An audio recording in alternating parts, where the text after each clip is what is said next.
Okay, hi everybody, this is Dr. Jason and the final installment, at least on the inflammatory series. The first video, the definition of inflammation, why it's a natural response. Second video, how that natural, intelligent healing response can become a bad thing. The third one, how do we know, being that on the inside of our body it's not something that we can feel, it's called the silent killer or a hidden disease. So a few ways of measuring it. Remember, high sensitivity, CRP, homocysteine, right? So what it is, why it's bad, how to measure it, and then what we can do about it. So there's some very simple lifestyle ways to take care of inflammation, especially when you can track it and you can do it through your blood work. So first point is that, we take care of all kinds of people in functional medicine. There's really just a whole broad range. And it really comes down to three things that we're addressing. Now, it's going to be separate depending if a person is an autoimmune thyroid patient or a multiple sclerosis patient or 20 years of Crohn's disease or migraine headaches since they're 13 and now they're 60. But essentially the way to improve a person from the inside out is how they eat, how they move, and how they manage stress, sleep being one of a few ways. And so it's not going to be any different if we're trying to just simply address inflammation in the body. So this is an anti-inflammatory diet. Diets like this could be what's called a paleo diet or a Whole30 diet or even a keto diet. Keto diet, we're using maybe a little bit more healthy fats and maybe a little bit more moderate or less protein to really get a person into ketosis. But that diet is key for inflammation. That alone can change the numbers we talked about in the last video. So some of the obvious stuff. Fried foods, it's not the food, it's what they're frying it in. Usually a lot of bad oils and even sugar. Fried food, refined processed food, anything that comes in a box, anything packaged. If you can visualize yourself in the shopping center or a Whole Foods and those beautiful, gorgeous vegetables and then all the seafood and all the meats, usually things on the outside. Those are Whole Foods, naturally foods. If you pick up a tomato, the ingredient list, if there was a label, and that's a key, pick foods that don't have any labels. If there was a label, it would say tomato. That's it. Now you pick up any box of any breakfast bar or cereal and there's 50 ingredients that you can't even pronounce. So refined natural food, sugar in all its forms, and then good oils, omega-6 versus omega-3.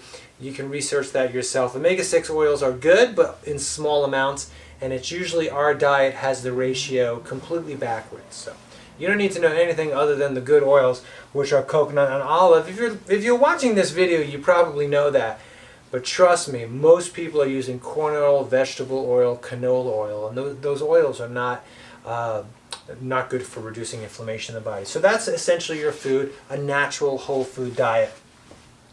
I added this thing called food sensitivity because sometimes people eat pretty well and yet they have what's called a sensitivity or an intolerance. Like my dad, if he eats crab, he has to go to the emergency room. That's an anaphylactic kind of reaction. That's what's called an allergy. We're not talking about that.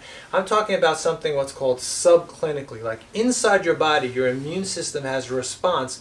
It could even be to a healthy carrot. I mean, you'd have to do some detective work to figure that out. I'm just saying, if you have aches and pains, and if you have brain fog, and if you can't sleep well, and if your energy stinks, and you're a little bit depressed, and your diet is pretty good, very often it is these things called food sensitivities. The best way to take care of that is what's called an elimination diet, where you really just start with the basics and then you add a few things. But if you look up elimination diets, they're very effective at sorting these things out.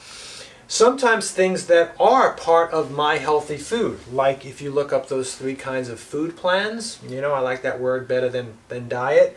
But things like, one of the healthiest foods on planet Earth, it's a superfood, a good pastured egg, good quality nuts. But in a susceptible person, it could be a problem. So again, even eliminating nuts and eggs, again, for a week or two and then reintroducing them, and you'll know for sure if that's the culprit. If you eliminate it for a while and then bring it back, and you have that kind of malaise or headache or things like that. Gluten, yeast, and dairy is probably the biggest culprit of all. So we'd like people to drink coconut milk and almond milk and use full-fat coconut from a can. There's other ways. Even if you love yogurt, you love it as a snack, coconut yogurt is phenomenal. There are some raw types of dairy from super healthy cows, but overall for you and especially for children, we just see basically miraculous things happen when we take children, sick children, obviously sick children, off of dairy. So that's the food, whole food diet. Exercise, the biggest point here is that people think the same. More is better. Not only is that wrong for weight loss, I have clients that if they do boot camp, right? Intense exercise, so it's more intense and it's more often. If they do that, they'll gain weight. Now I know why they're doing it. They're trying to lose weight.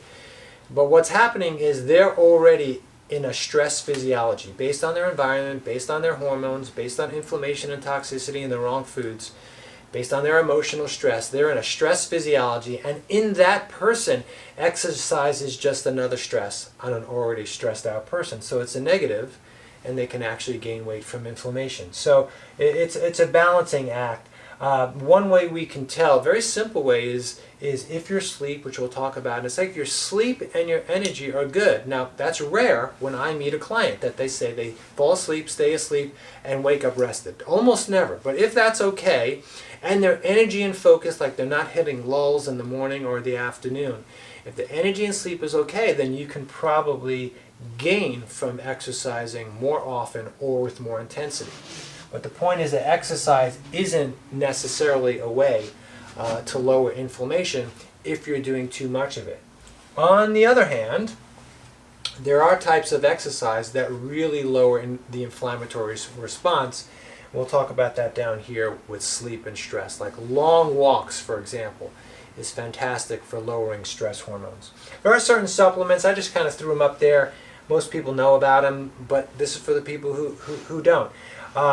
Quercetin, that's a bioflavonoid. That's the white part of the pulp of most citrus fruits. That says 1 gram. If you can't read that, that's 1,000 milligrams. Green tea, just, decades of research on that. Fish oil, again, a lot of these things people are not taking enough of. So most fish oil comes in, for example, 500 milligrams or even 1,000 milligrams, which is a gram. And then the bottle will say take 1 or 2 a day. So they're taking either 1,000 or 2,000 a day. But I find that, again, people who see us, if they're having issues with their weight or their health overall, they need more, 3,000 or 4,000 milligrams, 3 or 4 grams. And then turmeric, pretty much a superfood. You can cook with it, but you can also take 1 gram or 2 every single day. That's like a multivitamin for me, turmeric, almost every day. That could have big effects on the CRP that we talked about in the previous video. I'm going to skip over this one here because remember, diet, how you eat, how you move, and how you manage stress. Less than 6 hours or even more than 9 hours, because again, just like exercise, more is not necessarily better, but most people don't even get 6 or 7 hours of continuous sleep. Your bedroom needs to be like a cave. It needs to be really, really dark. It needs to be cooler than most people are keeping it. You can take hot baths before sleeping. You can put magnesium in the bath. That's Epsom salt. That's the relaxation mineral. Really, really effective. The problem I run into is that people they don't value self-care, especially women, busy women, busy moms. They're just not going to take that time, and they're stimulating themselves with an email or Facebook, or they think they're relaxing by watching TV. That's not relaxing compared to soaking and saturating in lavender. It's an essential oil that's been proven to lower cortisol, magnesium with candles. You just need to take some me time. So hot baths are really good.